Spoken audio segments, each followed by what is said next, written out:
Does something far beyond human technology actually lie beneath the Sphinx? This puzzle has stumped the world of archaeology for centuries. This magnificent stone statue sits on the Giza Plateau, on the west bank of the Nile River.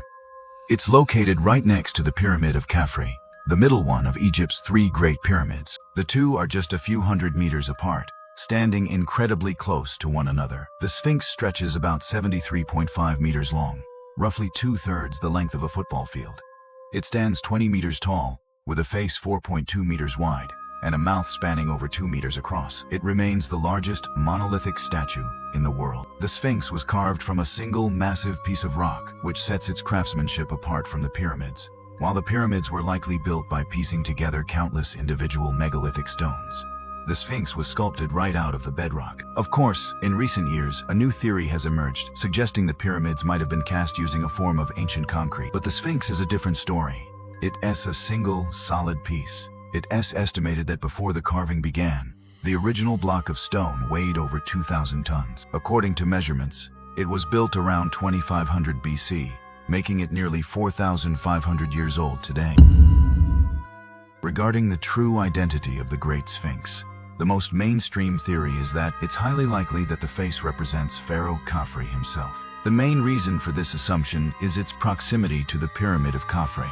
However, in terms of its actual appearance, it looks more like a woman. Actually, looking at its features, it appears more feminine, with its large eyes and a faint, subtle smile, giving it a vibe quite similar to the Mona Lisa. It gives off the intuitive impression of being a smiling woman.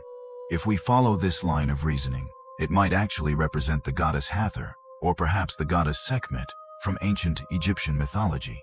These are all famous female figures from ancient Egyptian mythology, and they all bear a certain resemblance to the appearance of the Sphinx. In addition, the statue's nose is famously missing. Legend has it that Napoleon's troops blew it off with a cannon during his campaign.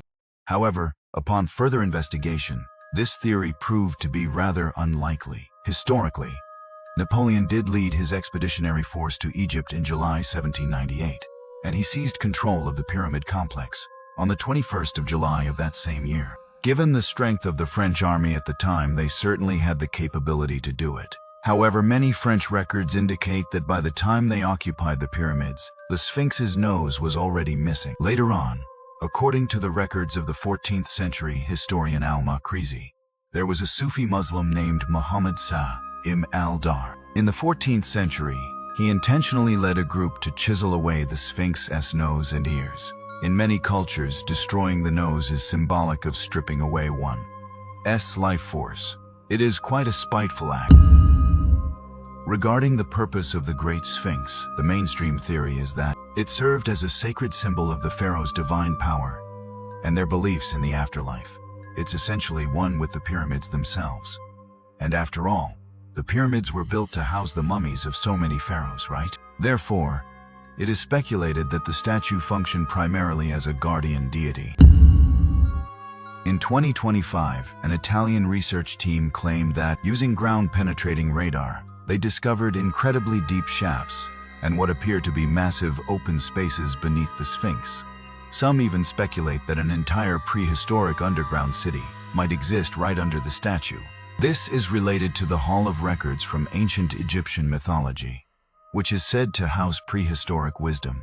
But what exactly is the Hall of Records? There has always been talk of an apocalypse, the belief that world order will eventually collapse and spiral back into chaos, while all the knowledge, techniques, and technology possessed by the gods will be recorded and sealed away in a sacred place, awaiting the reboot of a new era. This place is known as the Hall of Records. Legend has it that before the Great Flood recorded in the Bible, there was a king named Surid who foresaw the coming catastrophe. Thus, the order was given to build the pyramids and the Sphinx. All the ancient scientific achievements and advanced technologies were then sealed beneath them, with the Sphinx standing guard over these secrets forever. There was a man named Edgar Cayce, a controversial figure in 20th century America known as the Sleeping Prophet. He claimed to be able to provide readings on many subjects through a process he called self-induced clairvoyance. From small things like medical healings and fortune-telling to major global predictions, we can make a separate video later to dive deeper into his story. He once made a prophecy. He once prophesied that beneath the right paw of the Sphinx on Egypt's Giza Plateau, there lies a hidden hall of records. This hall of records is said to house archives and secrets concerning the downfall of advanced civilizations, such as Atlantis. It even contains ancient artifacts and the primordial records of human origins.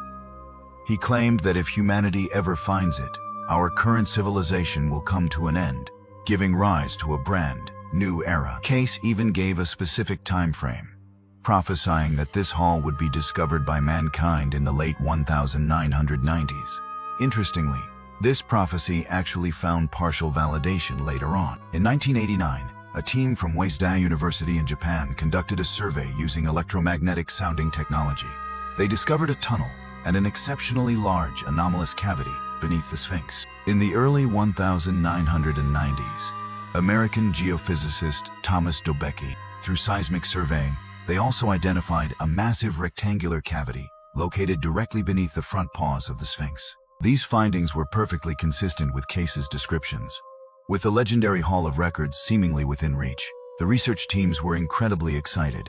So, why didn't they apply to continue the excavation? It's because the Egyptian government strictly prohibited it, citing several reasons.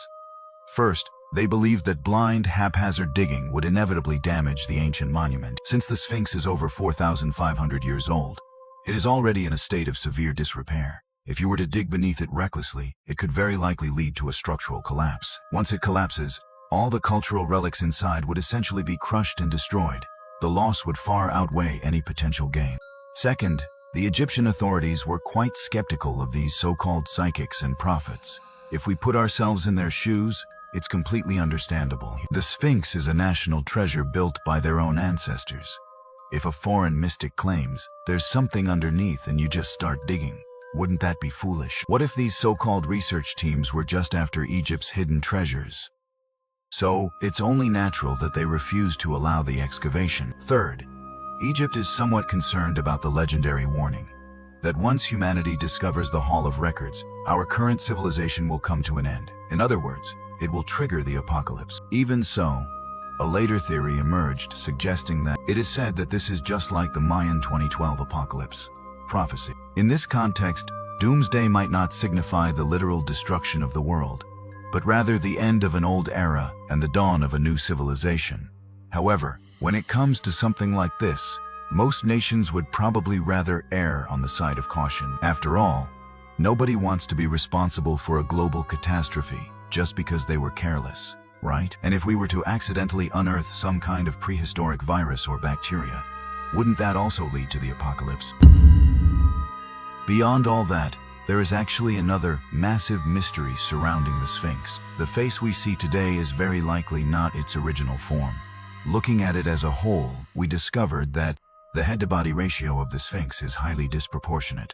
The head is far too small for the overall size of its body. This led to the speculation that shortly after its completion, the monument underwent a major renovation. The original head was likely carved down, bit by bit, into the human face we see today. As for what the original head looked like, nobody knows for sure. Experts can only guess that it probably wasn't human at all, but an animal. Instead, it was likely an animal, and the most probable candidate is the jackal. As we know, the gods in Egyptian mythology are mostly anthropomorphic, part human, part animal. Among them is a god with the head of a jackal named Anubis. In Egyptian mythology, he serves as the guardian and guide of the underworld. This would have been a perfect fit next to the pyramids.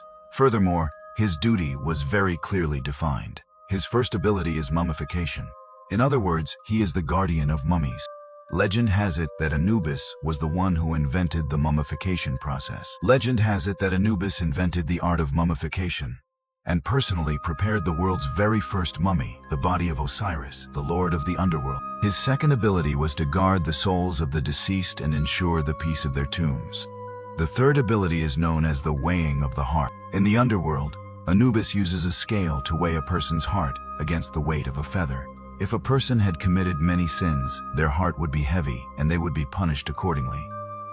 But if they had lived a virtuous life, their heart would be light and they would be granted passage to eternal life. So you see, based on these mythological descriptions, Anubis seems like the perfect figure to stand guard beside the pyramids.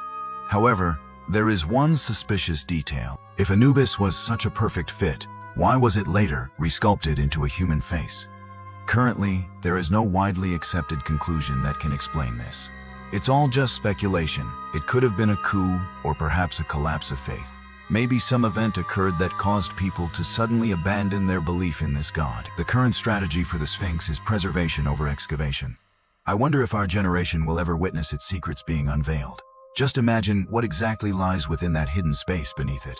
Honestly, it's impossible not to be curious. What could those advanced technologies left behind by the so-called ancient gods actually be? Perhaps only on the day it is finally opened will these secrets be revealed to the world. Alright, thank you for watching this episode. I'll see you in the next one.